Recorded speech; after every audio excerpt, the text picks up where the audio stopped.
Bonsoir, bienvenue à cette dernière soirée du colloque francophone ou de la semaine du colloque francophone. La francophonie, c'est la cinquième plus grande langue au monde. Et ce soir, on va traiter de l'intelligence artificielle, éthique artificielle, le jugement professionnel comme recours. Donc, on va débuter avec 4 présentations sur le sujet avec différents angles et on va le suivre avec une table ronde avec des questions. Vous pouvez poser les questions via le chat et on y répondra lors de la table ronde. La présentation est enregistrée et elle sera disponible avec les présentations sur le site de l'Institut des actuaires français. Alors débutons et Laurence, la parole est à toi. Bonjour, je vais immédiatement commencer par partager mon écran. Attendez une seconde.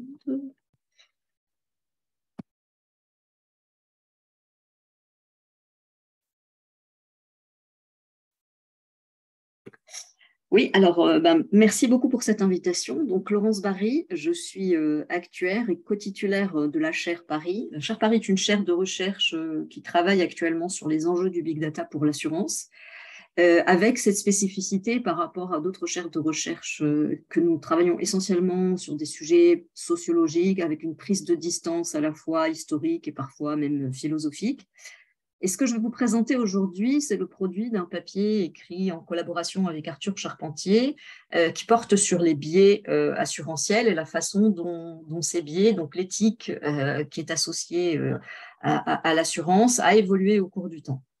Et donc, j'ai appelé ça éthique artificielle pour donner une présentation un peu historique de l'éthique en assurance. Alors, pourquoi est-ce que, enfin, je voudrais commencer par dire qu'à mon avis, j'aime bien cette notion d'éthique artificielle parce que il me semble que l'éthique devient artificielle quand on assiste à une mathématisation croissante d'une notion qui était à l'origine plus riche. Et ce que je voudrais montrer en fait dans ce bref historique, c'est que cette mathématisation, elle commence bien plus tôt que l'intelligence artificielle. Et pourquoi est-ce que c'est une notion éthique? Parce que ça implique de déterminer des biais et des discriminations contre lesquelles on veut lutter, et c'est ça quelque chose qui historiquement a changé au cours du temps. Donc ce que je voudrais faire, c'est étudier l'éthique d'un point de vue historique au travers des biais contre lesquels on a essayé et on essaye encore de lutter aujourd'hui. Avec dans cette présentation deux parties. Une première qui porte sur le XXe siècle, dans ce que l'on peut appeler des statistiques de type traditionnel.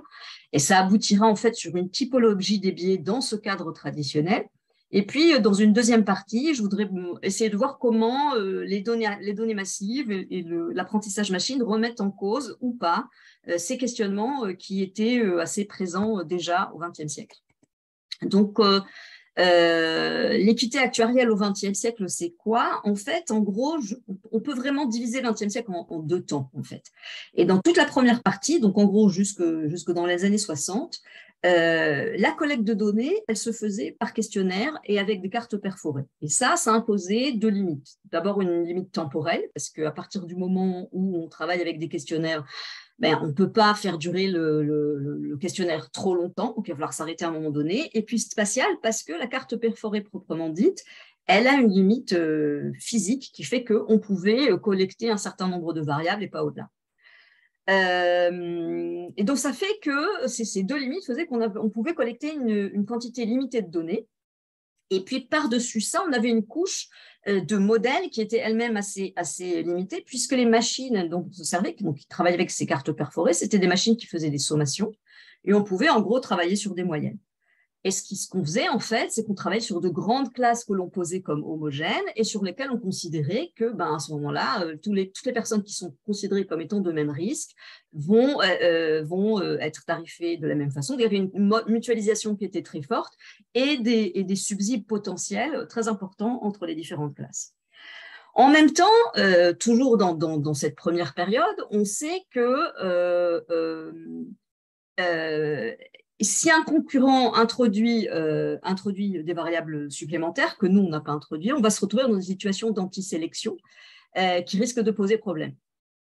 parce que, évidemment, on va avoir un déséquilibre étant donné qu'on avait calculé une moyenne et qu'on risque de se retrouver avec des risques moins bons que ce qu'on imagine.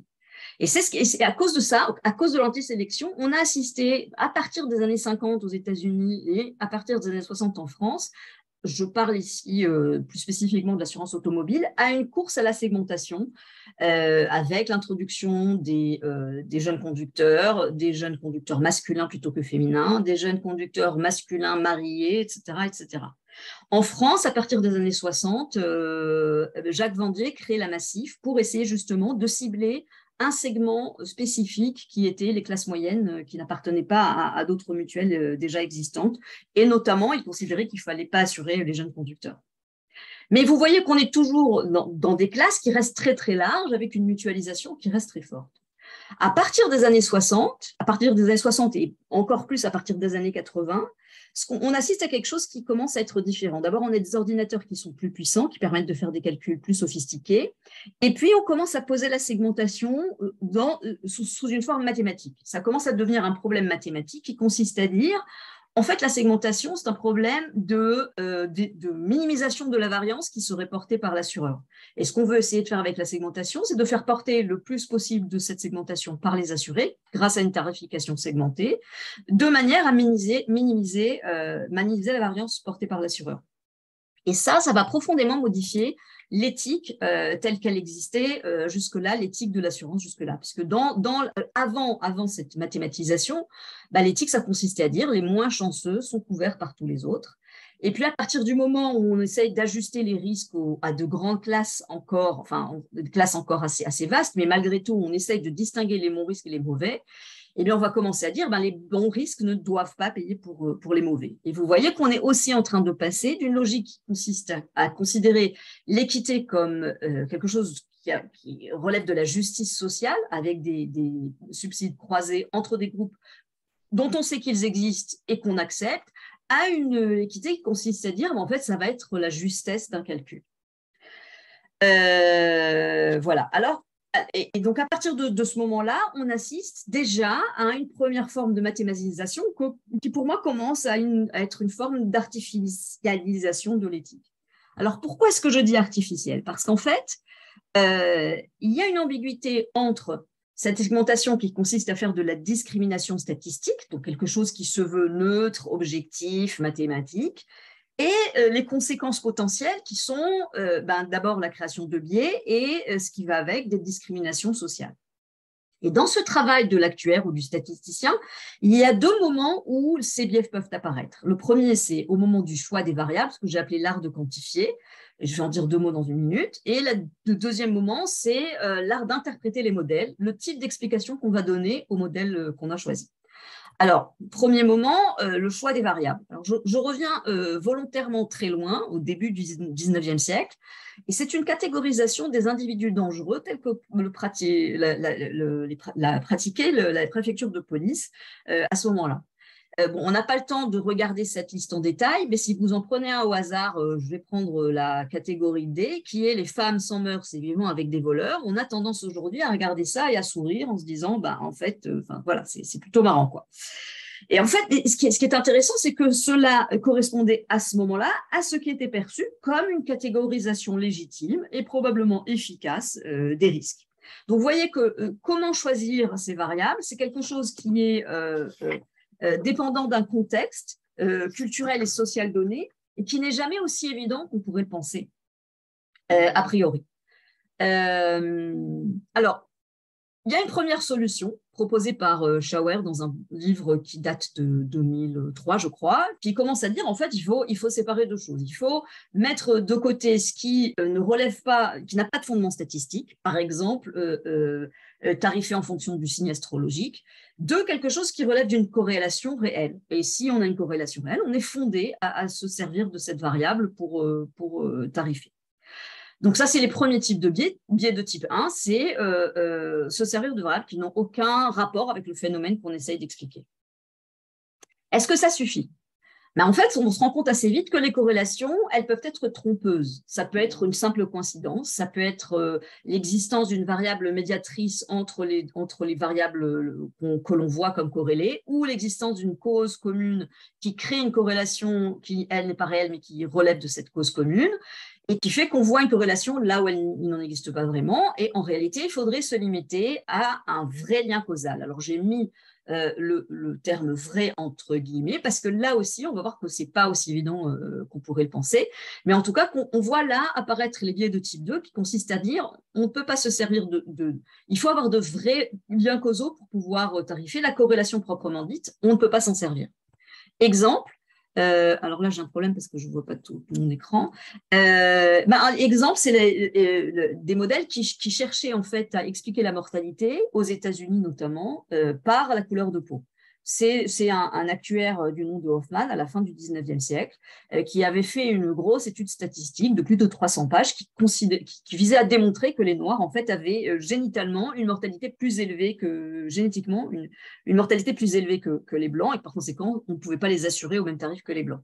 Et cette étude, à ce moment-là, elle a été saluée comme scientifique. On avait enfin prouvé quelque chose d'important.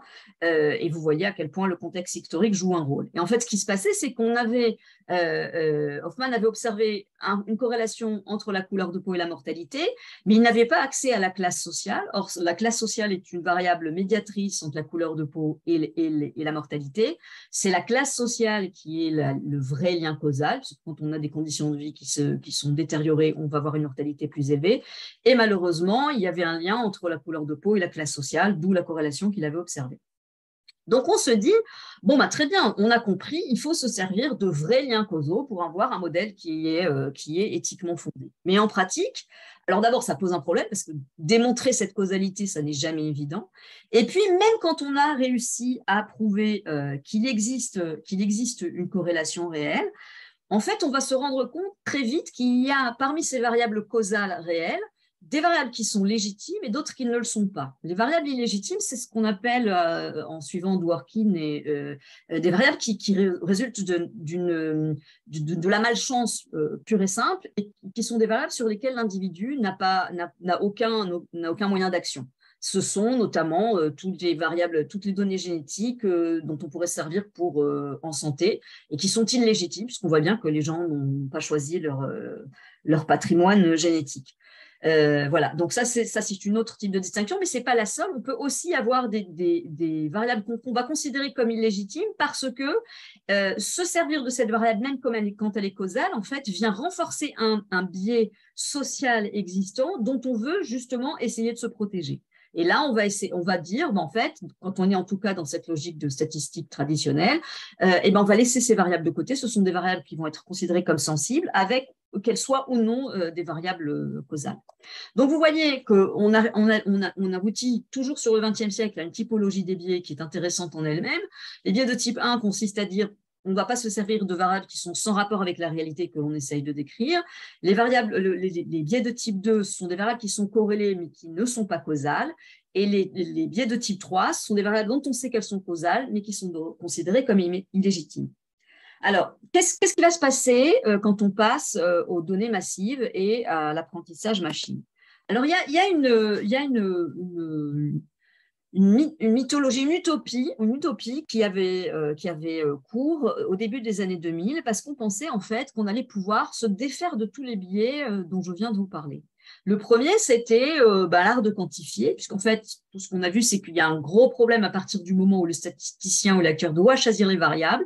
C'est problématique parce qu'il est lui-même dans un contexte donné et par conséquent, il va être biaisé dans son choix. Et donc, on aurait, dans l'utopie, on a levé ce biais, puisqu'en fait, on n'a plus besoin de choisir les variables. On donne toutes les données au modèle. C'est lui qui va mettre en évidence les liens entre les variables et on n'a plus besoin du tout de se mêler de ce choix. En pratique, ce dont on se rend compte, c'est que ces données massives, d'abord, elles ont un biais d'échantillon parce qu'on ne sait pas exactement sur quelle population les données ont été collectées. Il y a des gens qui ont consenti à la collecte de données, des gens qui n'ont pas consenti. Il y a des gens qui n'ont pas participé, qui n'étaient pas dans la population en question et qui font que déjà les données elles-mêmes, elles ne reflètent pas nécessairement la totalité de la réalité. Le deuxième point, et qui est peut-être le plus important, c'est qu'en réalité, on s'est rendu compte au cours des 20 dernières années, c'est que ces données massives reproduisent le plus souvent les biais sociaux tels qu'ils existent dans le monde physique réel. Et c'est notamment les biais de genre dont on s'est aperçu que quand on travaille dans un contexte médical et qu'on a un terme comme un soignant, la machine va penser que c'est un médecin si c'est un masculin et forcément une infirmière si c'est un féminin. Enfin, il y a d'autres exemples qu'on pourrait donner, je ne vais pas m'attarder là-dessus. Les biais de type 2, c'était est-ce qu'il faut ou non trouver une causalité. Et là aussi, la mythologie, l'utopie consiste à dire, en fait, on n'a plus besoin d'expliquer. Donc ça, c'est un texte canonique, je ne vais pas vous le lire, qui date de 2007, dans lequel ce que dit Anderson, c'est que face aux données massives, on n'a plus besoin de cette approche scientifique qui consistait à poser une hypothèse, tester un modèle, chercher la causalité, etc.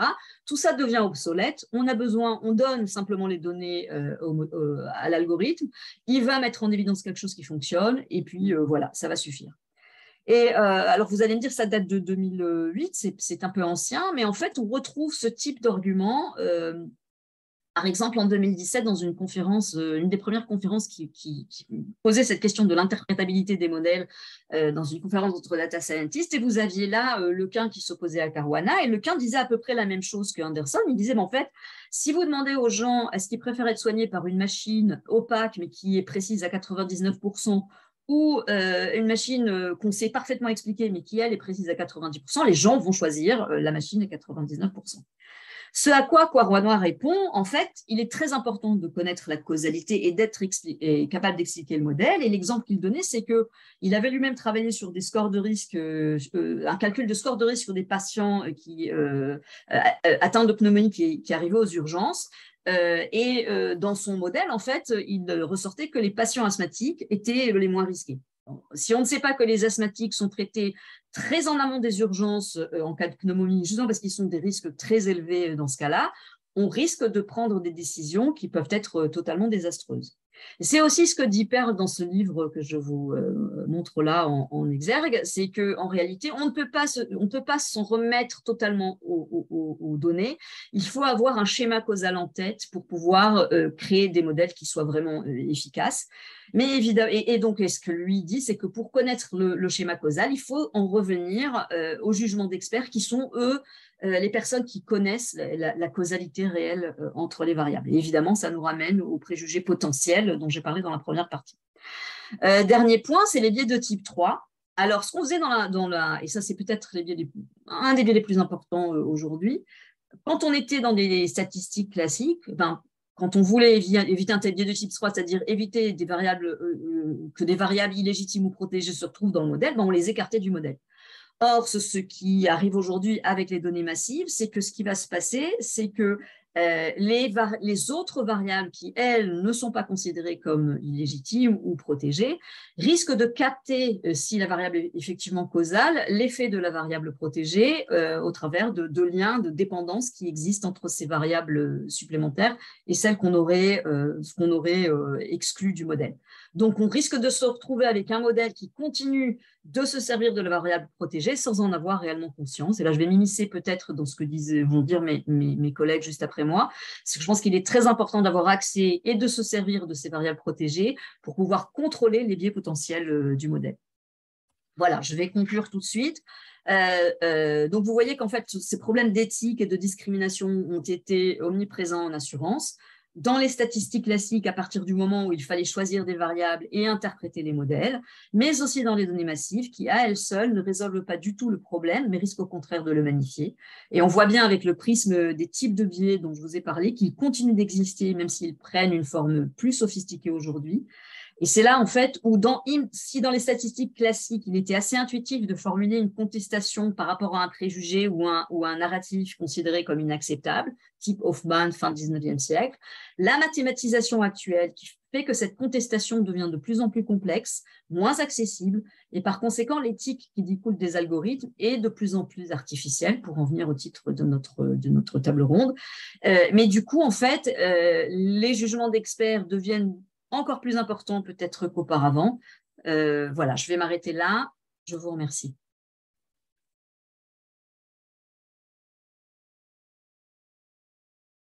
Merci beaucoup. Guillaume, c'est à toi.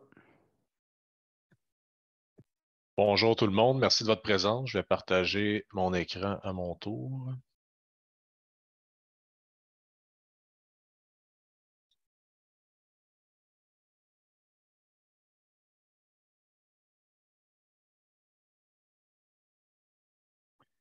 Parfait. Donc, merci beaucoup, Laurence.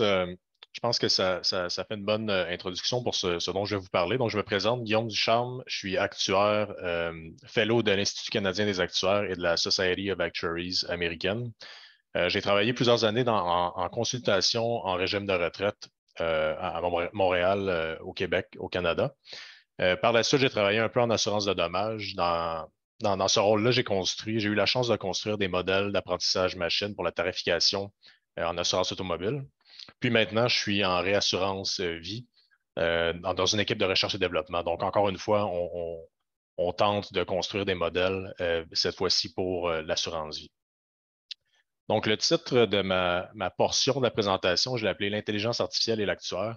Donc, ne me s'en faites pas, ce n'est pas une nouvelle fable de La Fontaine, c'est simplement, je vais simplement en fait faire une introduction et un peu aller plus dans le côté technique de comment un actuaire peut utiliser l'intelligence artificielle, parce que c'est important, ce n'est pas tout le monde qui est familier avec les utilisations concrètes. Donc, en ayant une meilleure compréhension des outils disponibles pour l'actuaire, on peut comprendre encore plus l'importance de son rôle dans le jugement professionnel afin d'éviter des biais.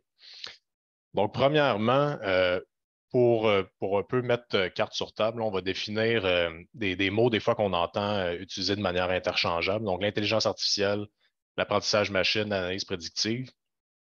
L'intelligence artificielle, prenons simplement la définition du dictionnaire Le Robert. Donc, c'est l'ensemble des théories et des techniques développant des programmes informatiques complexes capables de simuler certains traits de l'intelligence humaine. Raisonnement, apprentissage. Donc, on parle vraiment d'un champ d'expertise assez large. Il y a plusieurs applications d'intelligence artificielle. Les mots à retenir là-dedans, c'est simuler certains traits de l'intelligence humaine. Donc, on n'est pas encore rendu à un point où on peut mimiquer l'intelligence humaine, mais on donne l'impression par les algorithmes qu'on utilise d'une intelligence humaine. L'apprentissage machine, maintenant, c'est une sous-branche de l'intelligence artificielle. L'apprentissage machine, les concepts de base, en fait, c'est que c'est basé sur les données massives. Donc, on va développer des algorithmes qui sont capables d'apprendre par les données. Donc, on n'est pas obligé de programmer des règles précises. On fournit des données. Laurence en a parlé un peu. On fournit des données, on entraîne un algorithme et on obtient des résultats. Donc, c'est là que ça commence à être un petit peu, on peut dire, une approche boîte noire. Donc, c'est important pour l'actuaire d'être impliqué dans ce processus et d'être capable d'identifier des biais ou de bien comprendre les résultats de son modèle.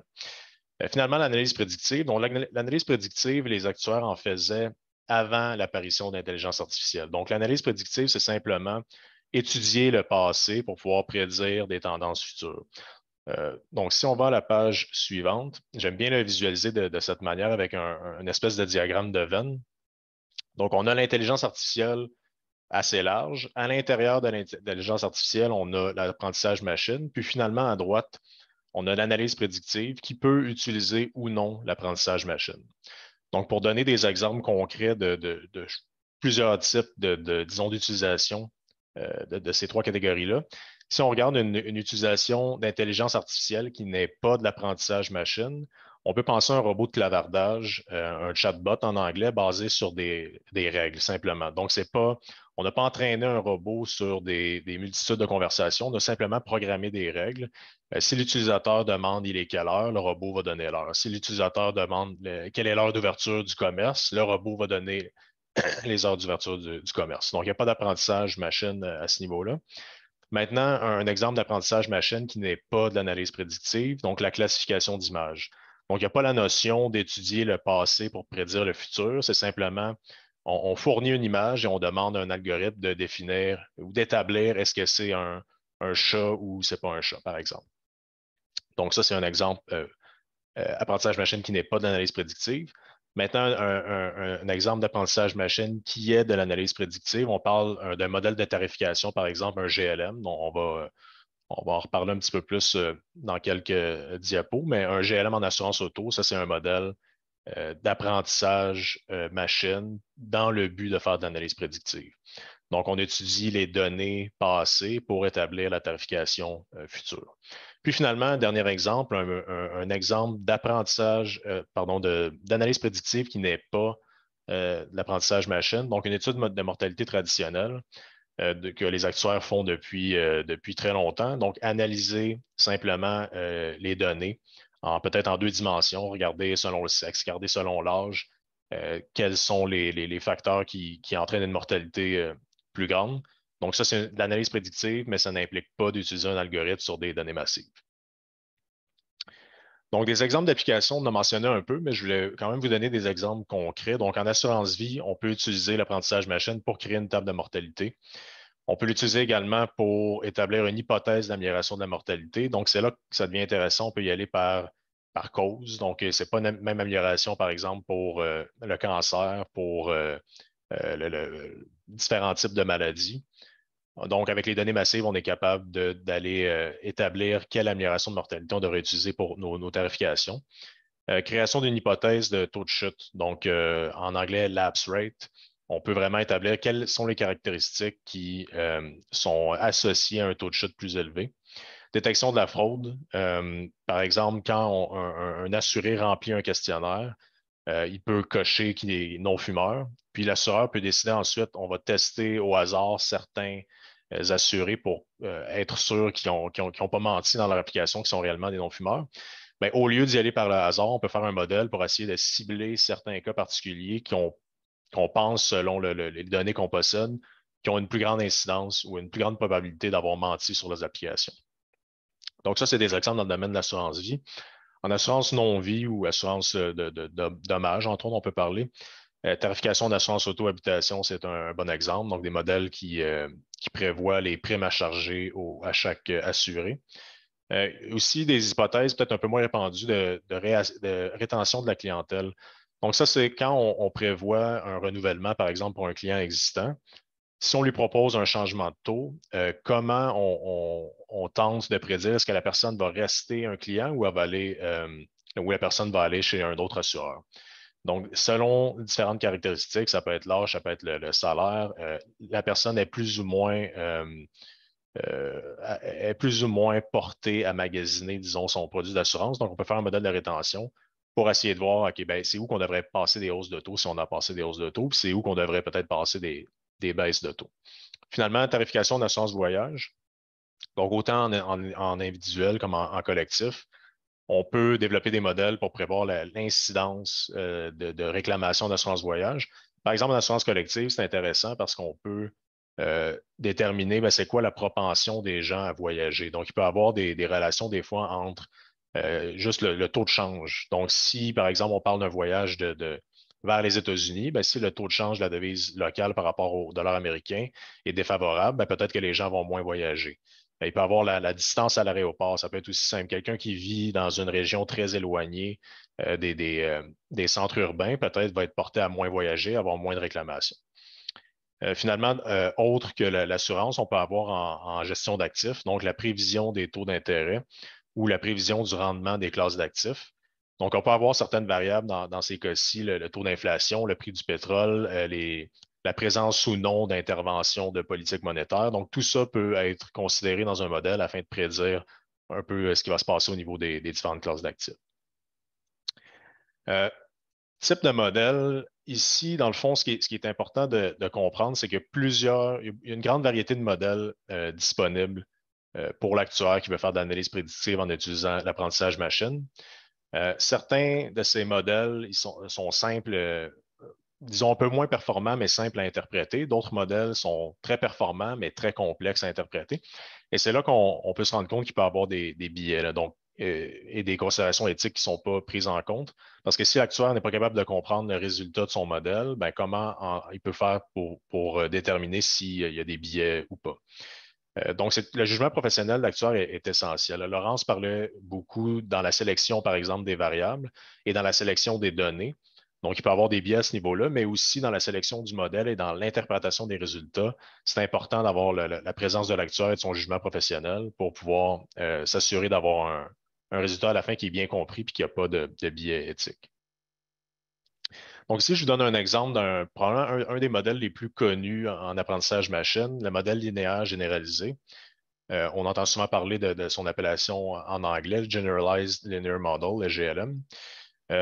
Donc, j'ai tenté de rester un peu dans le superficiel et pas rentrer trop dans les détails techniques, mais un modèle généralisé, les fondements du modèle, c'est de dire on a une variable d'intérêt et on croit qu'elle a une relation linéaire avec des variables dépendantes. Donc, dans mon exemple plus haut ici, notre variable d'intérêt, par exemple, la prime à charger ou la sévérité d'une réclamation, a une relation linéaire avec P, P étant le nombre de variables X. Donc, si on a des coefficients, si on regarde dans le milieu de l'écran, on a une constante. Donc, ça peut être, par exemple, pour l'ensemble de nos données, ben, voici la réclamation moyenne. Ensuite, comment on va ajuster cette réclamation moyenne selon les caractéristiques de chaque individu? C'est par les coefficients et les variables. Donc, on peut avoir un coefficient, par exemple, est-ce que l'assuré est un homme?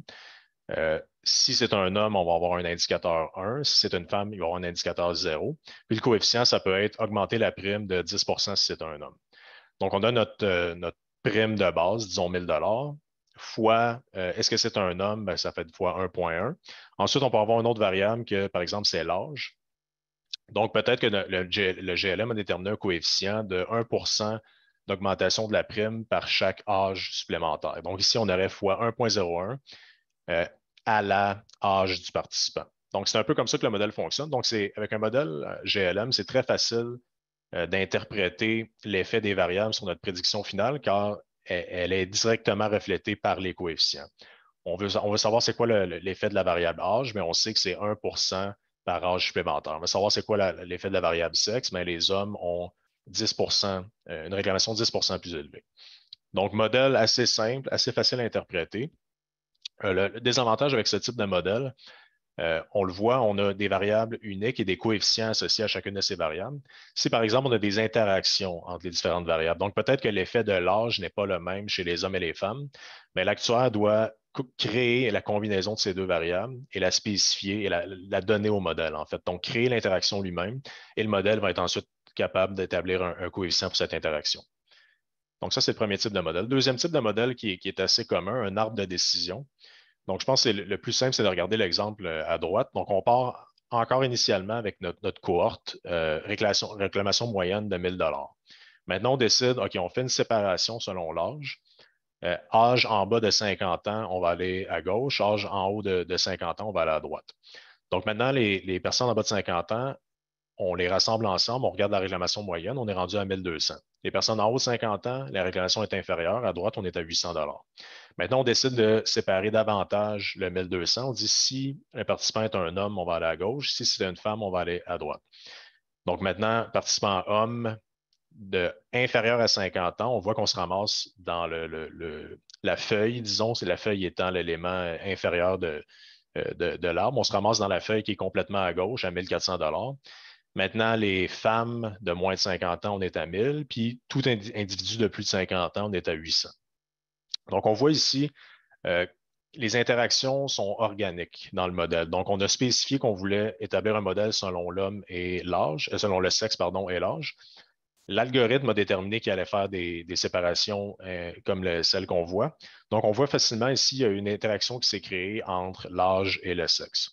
Donc, un modèle un peu plus puissant, mais on perd en interprétabilité, parce que disons qu'on a, ici c'est un arbre très simple, mais on peut avoir des arbres plus complexes où la même variable intervient à plusieurs endroits pour séparer la cohorte d'individus.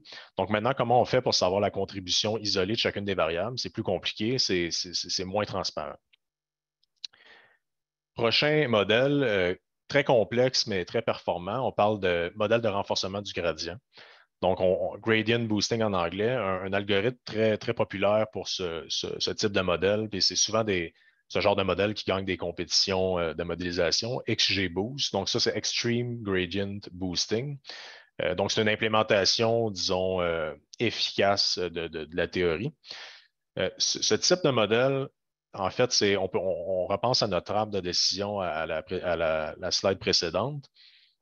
C'est une juxtaposition d'un ensemble d'arbres de décision. Donc, on va avoir un premier arbre qui va avoir une prédiction plus ou moins erronée.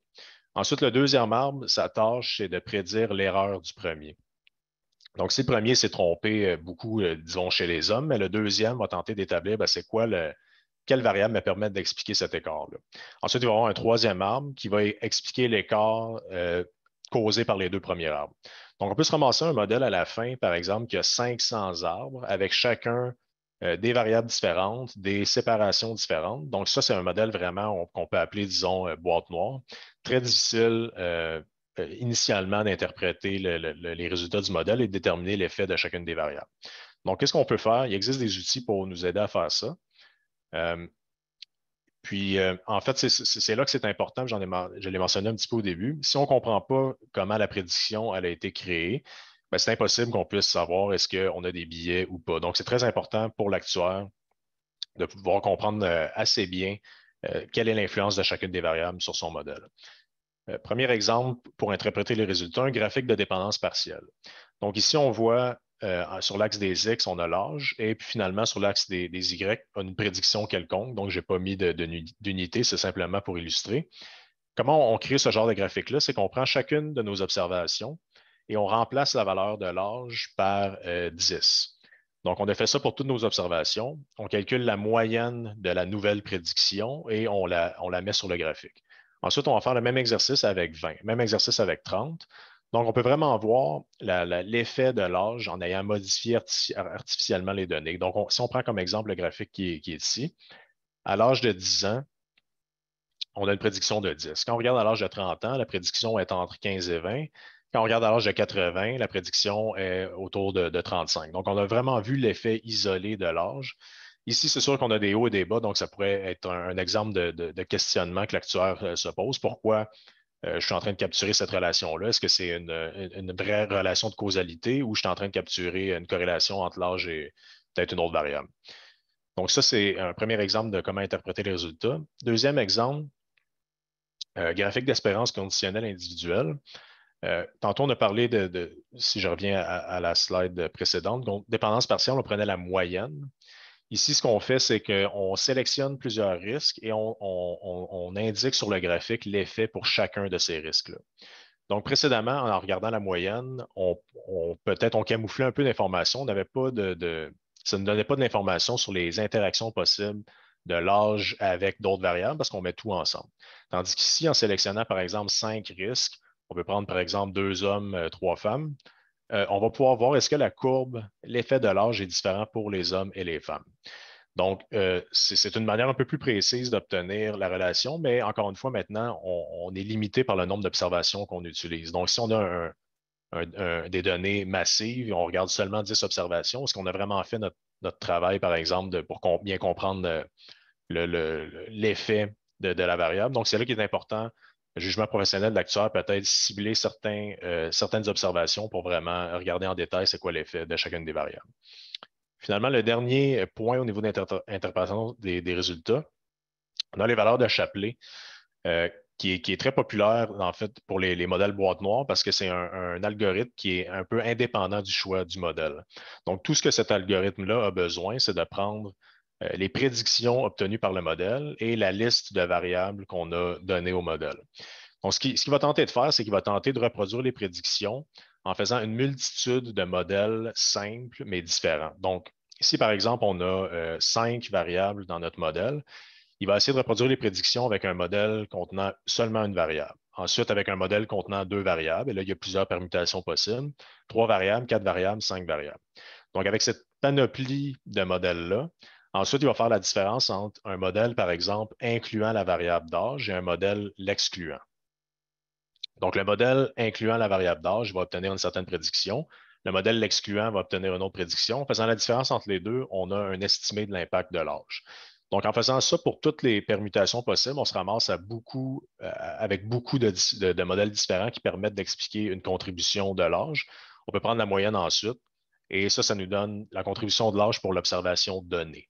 Donc, on fait ça pour toutes les observations et on obtient un graphique qui est sur la droite. Donc, comment interpréter ce graphique-là?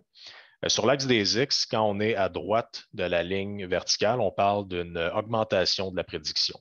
Si on est à gauche, on parle d'une diminution de la prédiction. Puis finalement, le code de couleur, bleu ou rouge, on parle de valeur faible ou de valeur haute de la variable.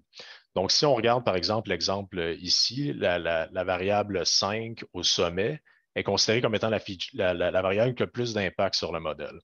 Donc, on voit que par exemple, si on assume que c'est l'âge, on voit que dans la zone où les points sont bleus, donc pour des âges faibles, on a un effet négatif sur la prédiction, donc une diminution de la prédiction. Quand on regarde à droite, on voit une concentration plus élevée de rouge. Donc, ça indique que pour les âges avancés, on a une augmentation de la prédiction. Donc, c'est un outil quand même très puissant pour bien comprendre les modèles boîte noire, puis ainsi être capable d'analyser s'il y a des biais ou pas. Donc, en conclusion, un peu pour répéter le message, donc, il y a une distinction. L'apprentissage machine, un sous-produit d'intelligence artificielle, peut être utilisé pour faire de l'analyse prédictive par l'actuaire. L'actuaire a le choix entre plusieurs types de modèles, certains facilement interprétables, certains plus boîte noire.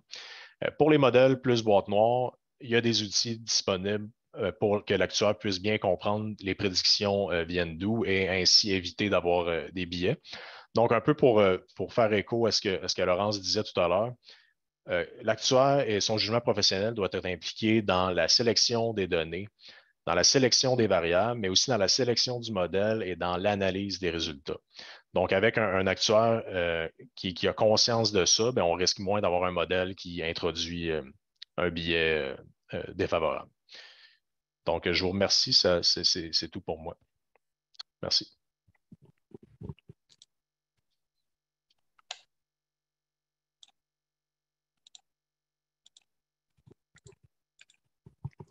Ok, très bien, merci Guillaume. Alors je vais reprendre.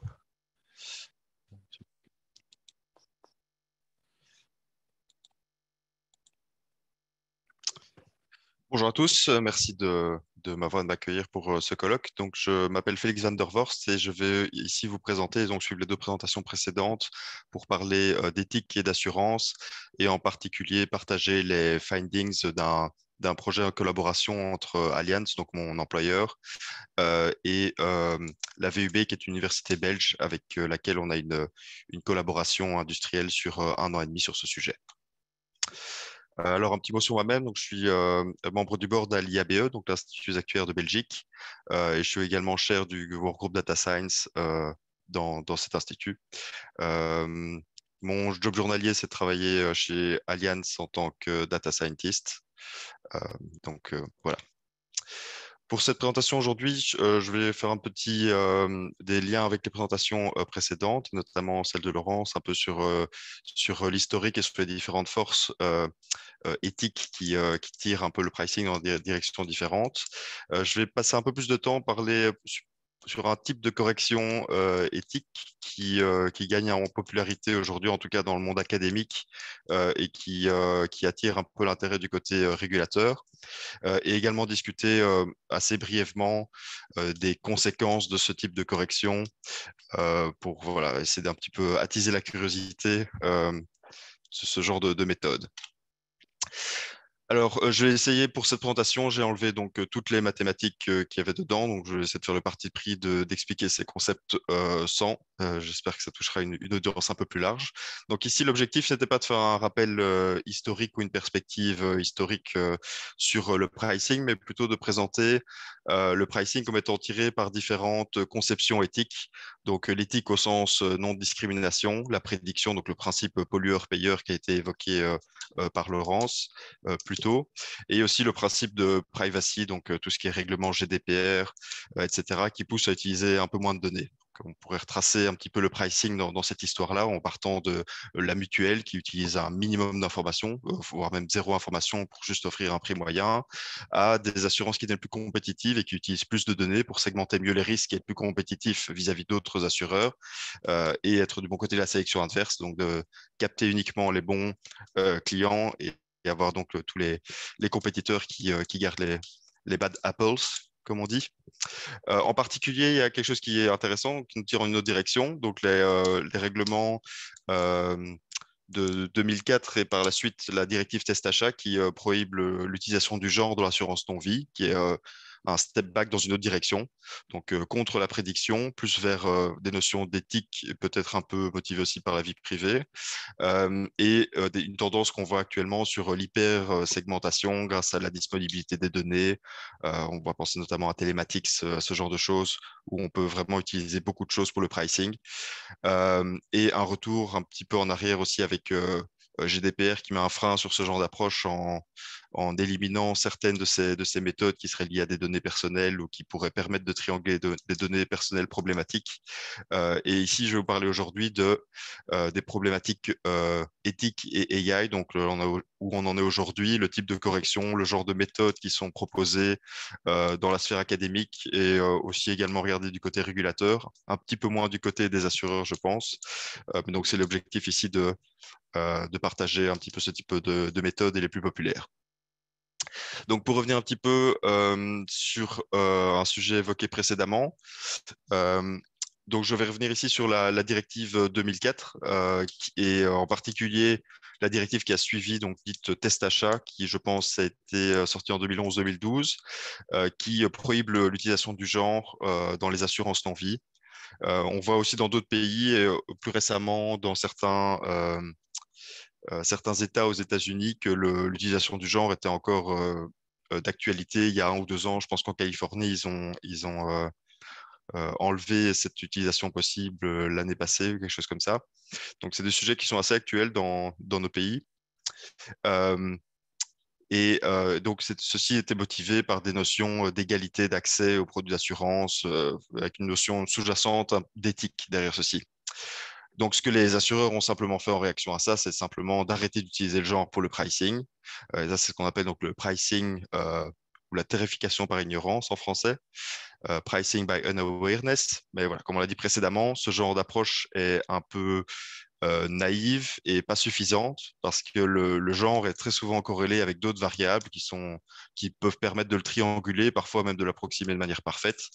Donc, si on prend par exemple le case des assurances moteurs, je ne sais pas personnellement, mais beaucoup d'actuaires qui disent que la puissance du véhicule ou peut-être la couleur ou certains choix sur le type de véhicule est déjà fortement indicatrice du genre. Donc, ce genre de choses, c'est ce qu'on va appeler la discrimination indirecte. Et un des problèmes, un des concerns qu'on peut avoir, c'est aujourd'hui avec toutes les données qu'on va ajouter dans les modèles de pricing, les données qui sont sourcées par que ce soit du télématics ou par des pipelines de données automatiquement sourcées chez les fabricants de voitures, par exemple, on peut avoir de plus en plus de variables qui sont potentiellement corrélées au genre, et au plus on en met dedans, au plus on s'attend à ce que simplement ignorer le genre n'ait aucun effet. Donc voilà, la conclusion est que ignorer le genre n'est pas suffisant pour garantir une éthique à ce niveau-là. Une des méthodes qui gagne beaucoup de popularité en réponse à ceci, pour enlever les biais indirects, donc non seulement direct en ignorant le genre, mais également indirect qui serait caché dans les autres variables. C'est une méthode qui est basée sur les méthodes Pop-Sidnor. Ça a été présenté donc dans le papier de Lindholm et consorts en 2020. Donc, les références ici sont dans le PowerPoint, enfin dans le PDF, vous pouvez les retrouver. Et donc ici, il présente en résumé un cas pour de l'assurance vie, où on aurait une population qui serait composée d'hommes, de femmes, qui peuvent être fumeurs ou non, et les primes estimées, donc leur risque, donc qui sont les lignes ici représentées. Alors, la spécificité de ce dataset, qui est, je pense, fictif, est que dans ce cas-ci, les femmes sont très souvent fumeurs et les hommes très souvent non fumeurs. Donc, d'ignorer le genre, on a toujours l'information fumeur ou non, qui est assez informatif du genre lui-même. Donc, ce qu'on va observer ici, si on fait un pricing complètement discriminant en prenant le genre sans souci, donc on a les lignes noires et rouges ici, donc ce sont les best estimés. Donc, on va voir que dans ce cas-ci, les femmes vont payer beaucoup plus cher. Donc, c'est la ligne noire ici, et les hommes moins. Et dans le cas des non-fumeurs, ici, c'est pareil. Alors, ce que les assureurs font aujourd'hui, donc, c'est d'utiliser le prix par unawareness, donc ça va être le même prix homme-femme, donc ici, cette ligne bleue. Maintenant, l'information smoker est toujours utilisée dans le modèle, et ce qu'on voit, c'est que cette ligne bleue, en fait, elle se rapproche assez fort de la ligne noire ici, donc si les fumeurs sont souvent des hommes, ça ne change pas grand-chose de passer à un prix par unawareness. La correction qui est proposée ici dans ce papier, ce qu'ils appellent le discrimination free price, c'est motivé par un changement de mesure de probabilité. Il y a également une explication causale. Ça permet de faire des liens aussi avec les notions de causalité dont on a parlé précédemment. Une manière plus simple de l'expliquer encore, c'est de penser à ceci comme une moyenne pondérée, en fait. Assez simplement, donc ici, cette ligne jaune est simplement la moyenne de mes deux prix discriminants. Et donc ici, j'ai un prix qui est bien moins sensible à l'information fumeur-non-fumeur. Ici, vous voyez que ça varie très, très peu. Et donc, cette méthode permet d'enlever ce genre de biais indirect. Maintenant, il y a aussi des conséquences aussi qui sont peut-être pas spécialement voulues ou qu'on va peut-être pas spécialement trouver éthique d'appliquer ce genre de choses en termes déjà de sélection adverse. Donc, si un assureur applique cette correction et donc propose ici le prix en jaune, alors que tout le marché propose le prix en bleu, ce qu'il va faire, c'est qu'il va rendre ce prix beaucoup plus attractif pour la mauvaise partie de la population, donc celle qui est plus risquée, donc celle qui paye un prix ici en bleu qui est plus cher. Donc, il va attirer ici toutes les femmes fumeuses qui ont un risque plus élevé dans ce cas-ci. Et du coup, il va faire faillite dans les années à venir s'il maintient ce type de business model. Donc, ça, c'est un des problèmes qui peut être posé par ce genre d'approche.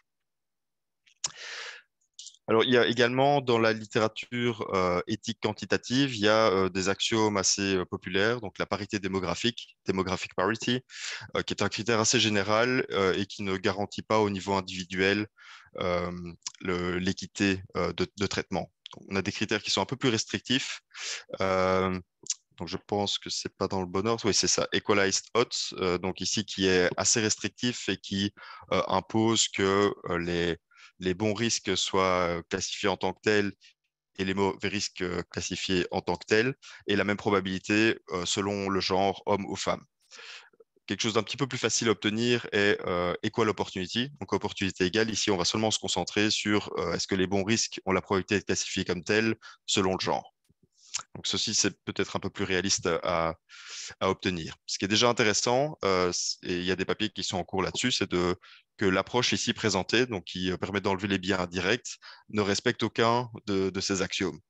Donc ça pose déjà des questions sur quelle est la méthode idéale à obtenir et qu'est-ce qu'on veut vraiment obtenir en termes d'éthique et en termes de mathématisation de l'éthique, pour revenir aux notions précédentes. Alors, donc on a très très brièvement, juste pour partager deux figures. Donc ici, on a fait une petite analyse sur des vraies données moteurs en Belgique. Donc sur ici un cas de dégâts matériels où on observe qu'on a une population féminine, ici la ligne bleue, qui a une fréquence un tout petit peu plus élevée que la population masculine. Et on voulait regarder l'impact de ce type de correction et sur différents axes également pour voir un petit peu les trade-offs en termes d'éthique. Et donc voilà, c'est des résultats qu'on a dû un petit peu masquer aussi parce que je peux pas montrer les chiffres exacts. Donc ici, on a mesuré le pouvoir discriminant, donc qui est, bon ici c'est un cas de classification binaire, on a simplifié un petit peu le problème. Où ici, donc, on aurait une discrimination parfaite, une discrimination moins bonne. Et les critères de demographic parity et de equal opportunity pour 4 subsets de la population, donc ici par tranche d'âge, et comprendre un petit peu comment l'algorithme de pricing se comporte vis-à-vis de ces différents critères qui sont a priori orthogonaux. Et ce qu'on est en train d'essayer de définir et de comprendre, c'est comment arriver à comparer deux algorithmes de pricing différents et d'exprimer un algorithme optimal sur base de ces différents trade-offs. Donc, est-ce qu'il est préférable de perdre 1% de prédictabilité pour gagner 10% en demographic parity? Ça, ce sont des choses qui sont à quantifier et qui font partie aussi du jugement expert dans ce contexte. Un petit mot rapide juste pour conclure sur les conséquences peut-être indésirables ou les choses à tenir en compte. Donc ici, c'est un point de vue qui est très centré sur le modèle type best estimate, voire jusqu'au modèle commercial. Il y a d'autres choses qu'il faut prendre en compte parce que l'assurance éthique, ça se passe pas que au niveau du modèle. Il y a aussi les biais de traitement. Donc si on a un modèle qui est éthique et qui est parfait, mais qui a des biais de traitement, par exemple dans les politiques de souscription, donc on peut imaginer que à la souscription, les underwriters qui reçoivent les contrats aient tendance à refuser un certain type de profil ou non, et à rationnellement refuser ces profils, malgré que l'algorithme soit parfait, on a quand même un problème de biais et de type de population qui va entrer dans le portefeuille. Également le problème du subside indirect, donc ça il faut voir si c'est quelque chose qu'on a envie de faire, qui est désirable. Donc si je reprends par exemple l'exemple de l'approche de Lindholm de moyenne pondérée, donc ici ce qui va se passer en appliquant ce genre de méthode, ça va être les jeunes conducteurs mal agressifs vont payer un peu moins cher leur prime et le groupe équivalent féminin va payer un peu plus cher. Est-ce que c'est très logique ça dans une optique pollueur-payeur? C'est peut-être pas quelque chose qu'on va trouver forcément désirable et qui va également poser des problèmes de sélection adverse sur un marché concurrentiel. Donc ça, on en a déjà parlé. Également en termes de confidentialité des données sensibles, donc ici je viens de parler du genre et c'est ce qui est le plus souvent étudié dans les papiers. Ces méthodes sont tout à fait applicables aussi pour d'autres variables comme religion, ethnicité, etc. Par contre, ça pose un problème en termes de disponibilité. Parce que les assureurs ont souvent accès à la donnée du genre. Ça fait partie des questionnaires à l'entrée. On peut la trouver assez facilement, notamment sur les registres nationaux et ce genre de choses. Par contre, les données de type religion, ethnicité, etc., la plupart, j'espère, les assureurs n'ont pas cette donnée à porter et ne peuvent pas étudier les faits de biais, de parité démographique et de ce genre de choses. Donc ça, c'est un problème. Également, les faits intermédiaires, ça c'est peut-être spécifique au marché belge et peut-être quelques autres marchés européens. Le marché belge est dominé par le courtage. Donc, c'est aussi important de comprendre les biais qui peuvent être induits par le courtage. Si, de nouveau, un petit peu comme les biais de traitement, si on a un pricing qui est justifié, accepté comme étant éthique et que les brokers au milieu ont à leur discrétion le pouvoir de mettre des discounts jusqu'à 20% et qui donnent ces discounts à un certain type de population et pas à un autre, on va créer de la discrimination qui va juste être déplacée à un autre endroit. Et voilà, donc ici je mets quelques références, donc ici les rapports de l'EIOPA qui sont assez intéressants ici, donc celui-ci a fait beaucoup de bruit sur c'est une étude cross-study sur tous les assureurs qui était faite avant 2019 et qui montre un peu le type de variables qui sont utilisées dans le pricing et qui a tendance à augmenter avec le temps. Le suivi de cette étude donc, qui est parue après qu'on ait lancé ce projet, mais effectivement on exergue les problèmes d'éthique qui sont posés par les findings de ce rapport. Et la méthode ici présentée, donc, qui est une des approches qui ressort le plus souvent quand on parle d'enlever les biais indirects en pricing, donc est dans ce papier que vous trouverez ici. Merci de votre attention. Merci Félix. N'hésitez pas à poser des questions pour la table ronde ensuite sur les différents sujets qui ont déjà été évoqués. Moi, je m'appelle Christophe Eck, je suis responsable du marché français pour les assurances de personnes auprès de Swiss Re. Je suis dans le board de l'association suisse des actuaires et je suis aussi le président du comité de professionnalisme de l'association européenne des actuaires. Et mon but ce soir, c'est de vous parler des outils qui sont à disposition des actuaires liés au jugement d'experts. Et là, vraiment d'un point de vue de l'Association européenne des actuaires, parce que je me trouve exactement ce soir à Rome, on vient de finir l'Assemblée générale, où justement un des outils vient d'être validé par cette Assemblée générale. Donc, qu'est-ce que c'est que l'Association européenne des actuaires? C'est une association qui a été fondée en 1978 sous le nom de groupe consultatif. L'AE, elle a 37 associations dans 36 pays. Donc l'Espagne a 2 associations, l'association catalane et l'association espagnole. Donc l'AAE représente 27 000 actuaires. Et vraiment, l'objectif de l'AAE, c'est de fournir des conseils, des opinions aux différents acteurs de l'Union européenne, comme par exemple l'EIOPA. Et c'est toujours avec une idée de sujet actuariel et de façon experte et non politique. Donc vraiment sur des sujets actuariels qui impactent la législation européenne. Maintenant, quels sont les outils qui sont proposés par l'AE et qui sont ensuite appliqués par les associations locales? Il y a le code de déontologie, donc le Code of Conduct. Il y a le syllabus, Education Syllabus, donc quelle éducation on doit avoir comme actuaire pour être actuaire qualifié. Et l'idée derrière tous ces outils, en fait, c'est d'avoir certains critères minimums qui permettent ensuite de bénéficier de la reconnaissance mutuelle entre les associations. Donc, si un actuaire veut se rendre de Suisse en France, eh ben, il est reconnu comme actuaire qualifié grâce à ce Mutual Recognition Agreement. Si c'est quelque chose qui vous intéresse, parce que ce n'est pas le sujet ce soir, il y a aussi une conférence franco-suisse qui est organisée le 28 octobre à Zurich. Ensuite, l'AE, ce qu'elle fait, c'est qu'elle développe des modèles standards. Donc, l'idée, c'est que ce sont des standards qui aident les associations locales à développer des standards qu'eux peuvent juger vouloir rendre obligatoires ou non. Donc, les standards de l'AE, ce sont des modèles qu'on peut utiliser, mais ils ne sont pas obligatoires. Actuellement, il en existe 3. Il y a le standard sur la pratique actuarielle, le ESAP 2 sur la fonction actuarielle et le ESAP 3 sur la pratique actuarielle sous ORSA. À côté de ça, l'AE fait aussi des actual notes.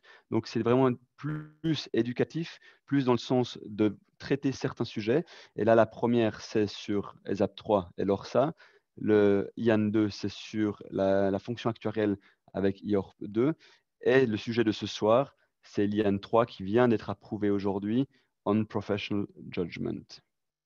Donc, pourquoi je vous parle de ça et pourquoi ce soir? Qu'est-ce que ça a à voir avec l'intelligence artificielle et l'éthique artificielle? Et j'ai envie de vous donner l'exemple du film The Hitchhiker's Guide to the Galaxy et surtout sur la grande question qu'ils ont demandé de résoudre à un ordinateur. Quel est le sens de la vie? Donc, c'est un super ordinateur qui a réfléchi pendant des années et des années et des années pour donner la réponse 42. Et donc, évidemment, tout le monde est déçu parce qu'ils ne savent pas ce que ça veut dire. Et parfois, dans le monde de l'intelligence artificielle, j'ai un peu l'impression qu'il y a des modèles extrêmement développés qui sont faits pour, au final, donner une réponse qu'on ne comprend pas ou qu'on n'arrive pas forcément à expliquer. Et c'est là où les actuaires ont vraiment un rôle extrêmement important à jouer. Donc, maintenant, si on fait une petite étape d'histoire pour rejoindre ce que Laurence a dit, pour moi, le premier actuaire qui existe s'appelle John Grant.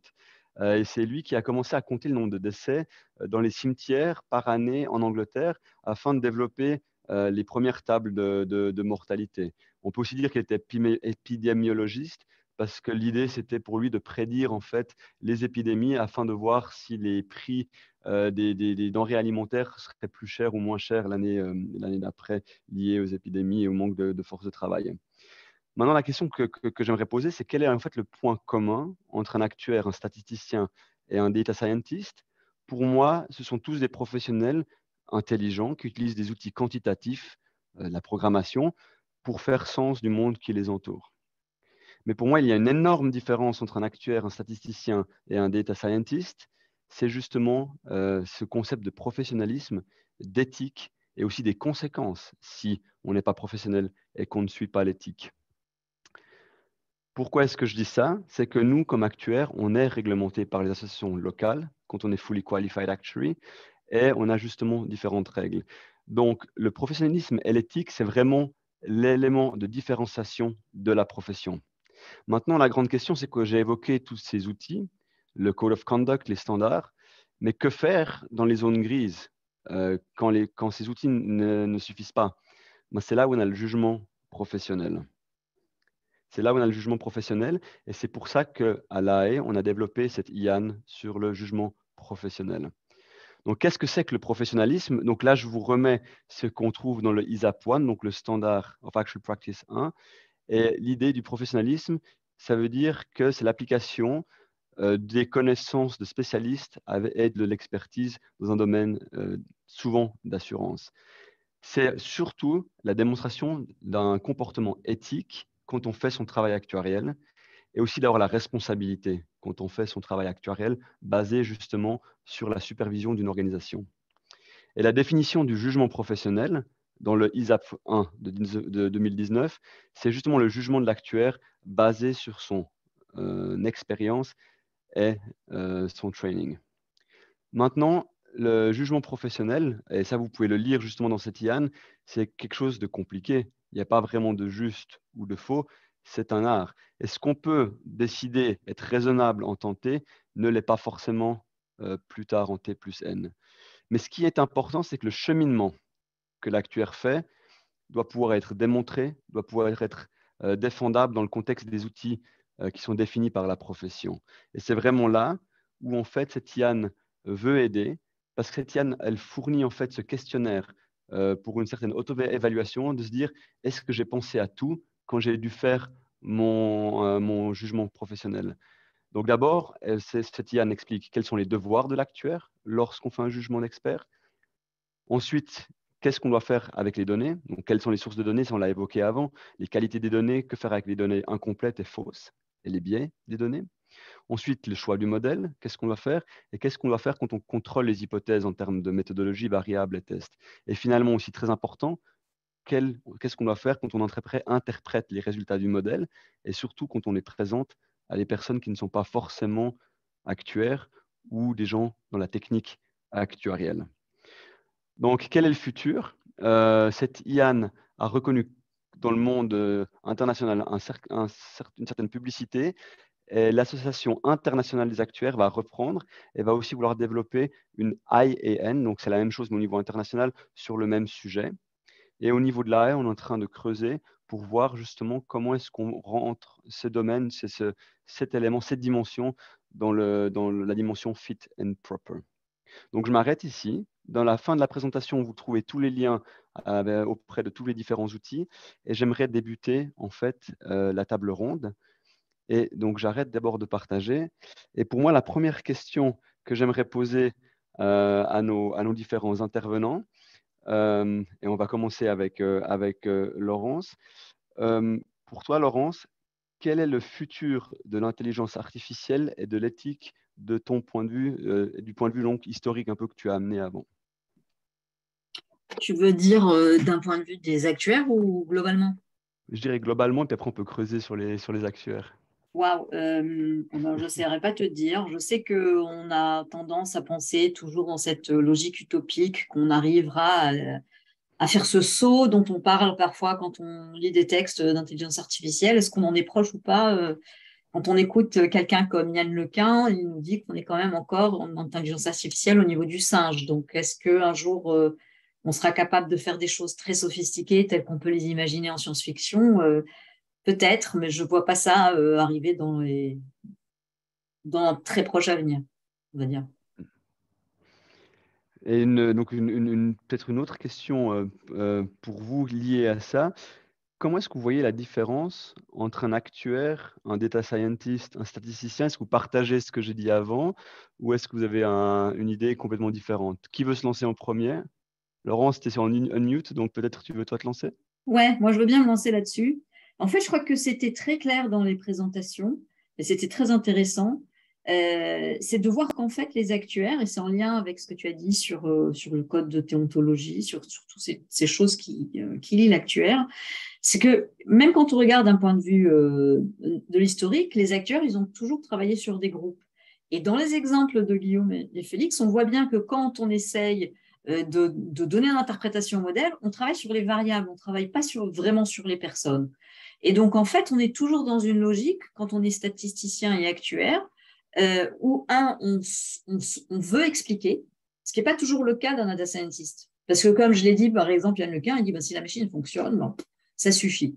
Donc déjà, on veut expliquer, et quand on veut expliquer, on se détache de la personne, on revient aux variables et on revient en fait à la logique de groupe, même si on est dans des modèles qui sont de plus en plus individualisés. Et ça, je pense que c'est très spécifique aux actuaires. Et c'est là en fait qu'on voit que cette éthique de mutualisation, malgré tout, elle continue à jouer, même si elle est devenue implicite. Je voudrais rajouter un truc par rapport à ce que Félix a dit tout à l'heure sur le jugement test-achat. Et c'était un truc qui est très, très intéressant parce que c'est vrai que les assureurs, ce qu'ils en ont déduit, c'est qu'on ne va plus se servir de la variable de genre. Donc, d'une certaine façon, si on fait ça à l'aveugle, on a créé une mutualisation plus grande. Mais quand on lit le texte de la juge, en fait, elle voulait l'inverse. Ce qu'elle dit, c'est qu'on n'a pas le droit d'arriver à des conclusions sur la base de résultats qui sont purement statistiques. Et elle, en fait, elle pousse à cette individualisation en disant, Mais en fait, ce dont il faut se servir, c'est le mode de vie de la personne, c'est vraiment ces données. Et quand on est déjà au début des données télématiques, on voit bien qu'elles poussent à ça, elles poussent à quelque chose qui serait extrêmement individualisé, qui a une logique qui est en vigueur quand on parle de droit. On parle toujours de droit des individus plutôt que de droit collectif. Et les actuaires, en fait, ils ont une vision qui est différente, qui est celle, justement, malgré tout, de regarder des variables, donc de regarder des groupes. Voilà ce que j'ai à dire sur le sujet.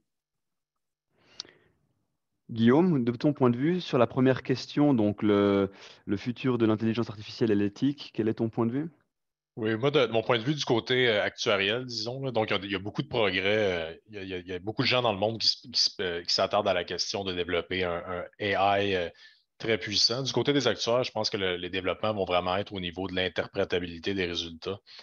Donc, c'est facile il y a beaucoup de packages qui existent dans la programmation. Ce n'est pas les actuaires qui développent ça, on les utilise, puis on obtient des modèles, mais ensuite, notre rôle réel commence à l'interprétation de ce modèle. Et en fait, il commence à la sélection des données, la sélection des variables. On passe ça dans la machine, on obtient des résultats. Donc, c'est dans l'interprétation des résultats.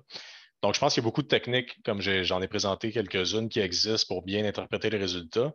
Je pense que ça va être de pousser ça davantage. Donc, pour les fins des produits spécifiques à l'actuariat, l'assurance dommage, l'assurance vie, ben, est-ce qu'on peut développer des façons d'analyser les résultats sous différents angles? Puis on en a parlé un peu dans les présentations aujourd'hui, mais est-ce qu'on peut vraiment contribuer à ce niveau-là pour développer des fonctions, des utilités qui nous permettent de s'assurer qu'on comprend bien les résultats puis qu'on n'a pas de biais éthiques, là. Donc, je pense qu'il reste beaucoup de chemin encore à faire à ce niveau-là.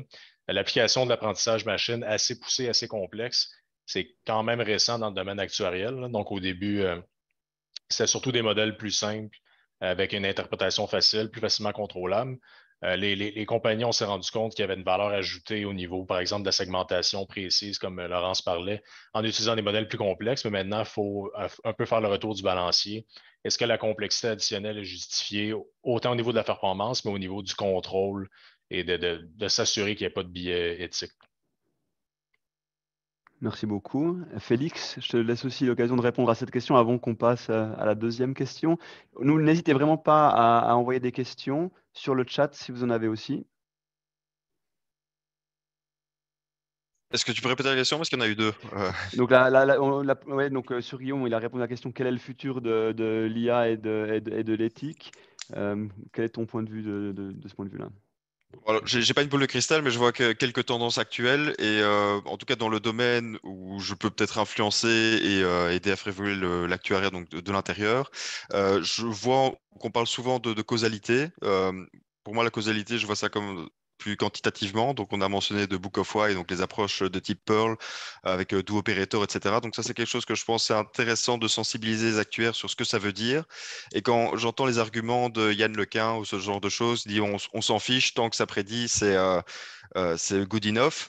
Par contre, à partir du moment où on se soucie d'intervenir sur le processus, donc les interventions, là, c'est important de comprendre la causalité, parce que si on s'en soucie pas ou qu'on va bouger une variable corrélée et qu'on se rend compte que la variable réponse ne bouge pas, là, du coup, on n'a pas compris la distinction entre les deux. Et c'est intéressant si les assureurs veulent se comporter un peu différemment, plus comme l'assurance comme un service. Donc, par exemple, comprendre les liens télématiques entre les comportements de conduite et les accidents et d'arriver à mettre des choses en place pour intervenir. Ça pourrait être, par exemple, je ne sais pas moi, offrir de changer les plaquettes de frein parce qu'on se rend compte que c'est ça le driver d'accident, ce genre de choses. Et ça, je trouve que ça a aussi un objectif social valable parce qu'au final, c'est des accidents, ça tue des gens, ce genre de choses. Et si l'assureur et l'actuaire permettent de comprendre des risques, d'intervenir et d'améliorer la société par ce genre de pratiques, je trouve que c'est une évolution assez intéressante. Maintenant, je vois, parce qu'on parle ici de télématique, donc c'est quelque chose sur lequel on a un petit peu travaillé aussi ici en interne, on voit qu'on a aussi un retour en arrière, notamment avec les problématiques de GDPR, etc. Parce qu'un trajet télématique, une fois que tu t'arrêtes 3 fois devant chez ton docteur, ça devient une donnée médicale, et du coup, ça devient une donnée personnelle, et donc on ne peut pas utiliser. Voilà, ça c'est le genre de choses, ça fait un petit peu peur aussi, et puis les gens n'acceptent peut-être pas encore. Donc peut-être plus tard. Après, je vois aussi les voitures qui se conduisent toutes seules. Elles seront peut-être là avant qu'on soit mature en télématiques. Est-ce que ça vaut le coup d'investir là-dedans du coup? Ça, c'est un très très bon point. Moi, j'avais encore une question spécifique sur les biais, Laurence, parce que tu as beaucoup parlé de biais. Et il y a un biais que je me demandais, c'est nous, là, comme profession, est-ce qu'on n'a pas un biais ou est-ce qu'on n'a pas un risque de biais parce qu'on est standardisé, on est standardisé dans le sens où on a un syllabus d'éducation quand même relativement similaire, des standards similaires. Qu'est-ce que tu en penses de la profession actuarielle et du biais qu'on peut amener nous-mêmes? Alors, je ne pense pas que les standards de travail eux-mêmes peuvent créer des biais. En revanche, je suis persuadée qu'on est tous, on baigne chacun dans une société donnée qui fait on est formé, on a une culture qui fait que certaines données nous semblent légitimes et d'autres nous semblent moins légitimes.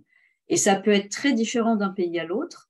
Et d'ailleurs, c'est intéressant à regarder parce qu'il y a des endroits, aux États-Unis aujourd'hui, on se sert encore des données génétiques et c'est considéré comme tout à fait acceptable. Donc, je pense que c'est plus là que c'est-à-dire dans la culture, dans le contexte dans lequel chacun d'entre nous se trouve impliqué, qu'on a des biais dont on n'a pas conscience parce que c'est en fait les lunettes à travers lesquelles on a appris à regarder le monde.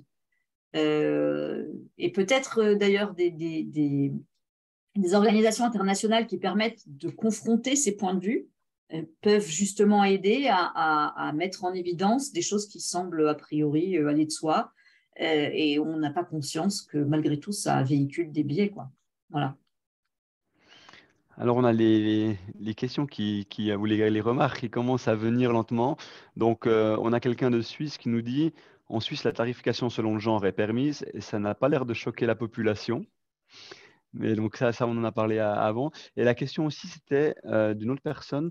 Quand on parle d'Elon Musk qui veut connecter les voitures autonomes, y a-t-il un risque qu'on perde le contrôle, l'actuaire ayant un coup de retard sur les décisions instantanées? Je ne sais pas qui veut prendre cette question. Moi, je vais juste peut-être répondre en tout cas à un petit point que je voulais glisser un peu avant. Je pense que tout ce qui est GLM, etc., on met ça un peu sur un piédestal et un GLM avec plus de 60 variables où il y a des corrélations, il y a des dépendances, etc., c'est pas interprétable, hein. Aucun acteur ne comprend ce qui se passe réellement et en profondeur dedans. Donc oui, effectivement, on va certainement une étape plus loin avec ça. On a encore moins de contrôle. J'ai pas spécialement d'opinion tranchée là-dessus. Et sur la question d'Elon Musk, il y a quelqu'un qui a une réponse? Moi, je suis pas non plus calé dans le domaine des voitures autonomes, là, mais pour rapidement un commentaire. Ici, on parle de décision instantanée. Donc, l'algorithme implémenté dans la voiture d'Elon Musk va prendre une décision d'éviter, par exemple, un piéton pour foncer dans un lampadaire. C'est sûr que ce genre de décisions-là ont été établies un peu au préalable avec l'entraînement, par exemple, si on parle d'un modèle d'apprentissage machine. Donc, disons, c'est en amont qu'il faut probablement que ce n'est pas des actuaires qui sont impliqués là-dedans, c'est des spécialistes en intelligence artificielle, mais ces gens-là doivent être impliqués en amont pour peut-être non seulement superviser l'entraînement, mais aussi peut-être établir des fail-safe ou des contraintes à respecter, ce genre de choses. Donc, la décision instantanée, effectivement, personne n'a le contrôle là-dessus, mais c'est au préalable qu'il faut prévoir plusieurs cas types et essayer d'établir c'est quoi la bonne décision. Si je peux ajouter quelque chose sur les voitures autonomes, je pense que quand on basculera dans vraiment des voitures qui seront vraiment autonomes, ben, le type d'assurance tel qu'on le connaît n'existera pas parce qu'on n'assurera plus le conducteur ça va basculer dans de l'assurance de produits et ce sera la responsabilité d'Elon Musk en fait. Donc, ce ne sera plus du tout le type de modèle dont on parle. Comme disait Félix, on n'aura peut-être pas besoin d'analyser les données télématiques en réalité. Donc, on aura peut-être un coup de retard, mais un coup de retard sur un produit qui est autre chose. Alors là, je rate vite le chat. Je vois plus de questions, d'autres questions. Ah, il y en a une qui arrive. Je rate vite.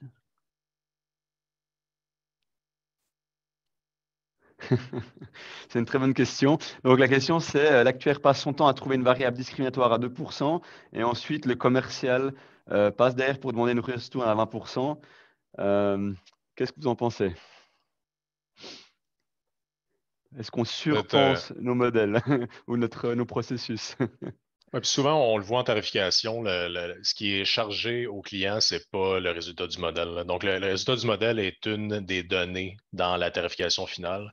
Donc, il y a des considérations business. On en a un exemple ici, mais au moins avec disons, la valeur, le best estimate qui provient du modèle, on peut prendre une décision appropriée en conséquence. Il y a une question plus technique qui est venue, c'est quelle peut être la crédibilité d'une prédiction issue d'un modèle de machine learning par rapport à celle obtenue d'un modèle actuariel traditionnel? Je ne sais pas qui veut se lancer sur ça. Euh, Félix? je veux bien me lancer, pas de souci là-dessus. Pour moi, déjà, les modèles actuariels traditionnels sont des modèles de machine learning. C'est des paramètres qui sont entraînés automatiquement sur des données. Les modèles qu'on appelle de machine learning ont juste plus de paramètres ou un nombre flexible de paramètres. C'est un petit peu plus difficile à gérer ça. Donc, quand ça devient un petit peu trop, on appelle ça black box. Mais voilà, pour moi, c'est une distinction assez arbitraire entre l'un et l'autre. On fait la même chose, en gros. C'est peut-être le fait que les ordinateurs sont devenus plus puissants, peut traiter beaucoup plus de données. C'est cette évolution-là, en fait, qui est la plus grosse évolution. On peut dire ça, mais les modèles de type machine learning actuels sont basés un peu sur les statistiques non paramétriques des années 50. Donc, je pense par exemple au Nearest Neighbor, etc. Ça, c'est déjà à 1950, Fix and Hodge. Et ça a évolué dans les années 70, 80. On parlait aussi de kernel régression, ce genre de choses. Je pense que même ces fields-là sont plus avancés que certaines des choses qu'on fait en termes de decision tree, etc. C'est pas du tout neuf, ce type de méthode. Mais effectivement, la puissance de calcul y est pour beaucoup. Très bien. Là, je ne vois plus de questions, donc je propose lentement de faire un wrap-up. Donc, quand on peut terminer, je vous laisse chacun encore dire vos derniers mots sur les grands points que vous voulez dire. Moi, comme une piste de question, c'est comment accompagner les machines à rester humaines. Si vous voulez répondre à cette question ou s'il y a d'autres points encore que vous voulez amener, je vous laisse faire le wrap-up. Donc, Félix, si tu veux commencer, je t'en prie. Oui, je vais peut-être à moitié répondre à cette question et en même temps mettre un autre point parce que ça me rappelle une question qui a été soulevée avec des juristes à la KUL. On parlait de ce genre de sujet sur l'accountability, etc. Je trouve qu'on a tendance, et c'est un petit peu la réponse souvent des académiques, à comparer ce qu'on propose en intelligence artificielle et ses solutions pour automatiser voilà, quelques systèmes que ce soit. On compare ça à une situation idéale où le monde est parfait et on va critiquer les algorithmes, mais pas la situation existante où il y a potentiellement beaucoup de biais actuels. Il y a potentiellement du racisme à l'entrée ou enfin, en souscription, ce genre de choses. Et ça, on ne prend pas du tout en compte. On ne mesure pas ça aujourd'hui. On prend une situation idéale où tout est parfait et on va essayer d'avoir un algorithme et on va aller enfin, oui, éventuellement le critiquer ou dire que l'approche n'est pas valide parce qu'elle n'est pas parfaite et pas la situation actuelle qui a potentiellement beaucoup plus de défauts. Merci. Laurence, tu veux continuer? Ouais, je vais élargir encore beaucoup là. Moi, ce que j'avais beaucoup aimé dans ce titre de l'éthique, c'est cette jonction de éthique et artificielle, c'est qu'en fait, je me suis posé la question en réfléchissant pour cette table ronde. Est-ce on pourrait dire que l'éthique des algorithmes est à l'éthique ce que l'intelligence artificielle est à l'intelligence? C'est un peu comme ça que moi j'ai approché ça. Et en fait, je me suis dit, si on écoute encore une fois Lequin qui parle de ça mieux que tout le monde, ce qu'il dit, en fait, ce qui manque aujourd'hui à l'intelligence artificielle, c'est le sens commun. Et d'une certaine façon, quand on parle d'éthique et quand on travaille avec des algorithmes et qu'on essaye de faire de l'éthique avec des algorithmes, on essaye de lui donner des tests, etc., etc., est-ce qu'on peut est-ce qu'on peut transmettre à un algorithme le sens commun ou est-ce que ça restera toujours quelque chose qui relève des experts, donc des statisticiens, des acteurs, etc. Et qu'en fait, finalement, l'éthique, pour pouvoir faire de l'éthique vraiment, il faut avoir un sens de ce qui est commun à une société donnée pour pouvoir la promouvoir, quoi. Et ça, je pense qu'un algorithme, c'est pas encore pour tout de suite. Merci beaucoup. On pourrait presque faire un webinaire complet sur ce point-là l'année prochaine. Guillaume, quels sont tes Ouais, messages à faire passer? peut-être un message slash recommandation finale très large. C'est l'actuaire doit tout questionner, en fait, là. Doit questionner les données, doit questionner l'algorithme, doit questionner les résultats. Donc, c'est pas simplement d'avoir des lunettes roses, de prendre un algorithme très puissant, donner des données il y a l'expression anglaise garbage in, garbage out, là. Donc, si on donne quelque chose qui ne fait pas de sens, l'algorithme va digérer, va sortir quelque chose qui ne fait pas de sens. Donc, c'est vraiment de peut-être mettre un frein à la course vers l'automatisation, là. C'est-à-dire, on prend des nouvelles données, on veut rapidement pouvoir tarifer en utilisant un algorithme, mais il faut mettre des freins un peu à ça. C'est le rôle de l'actuaire, des fois, de dire analysons les données, analysons les résultats du modèle selon tous ces angles-là et assurons-nous qu'on comprend bien ce qu'on produit puis que finalement le résultat n'est pas défavorable pour certains groupes. Donc, ça serait ça ma recommandation. Parfait, merci beaucoup. Donc avec ça, je pense qu'on peut clôturer cette session, mais on peut aussi justement clôturer ce deuxième colloque international de l'actuaire francophone. Donc merci beaucoup, merci à Félix, merci à Laurence et à Guillaume, merci à toute l'équipe de l'Institut d'avoir organisé cette semaine. C'était une semaine géniale. Et vive la francophonie et une belle soirée et un bon week-end. Au revoir. Merci beaucoup. Merci, au revoir. Merci, Christophe. Au revoir. Merci. Au revoir.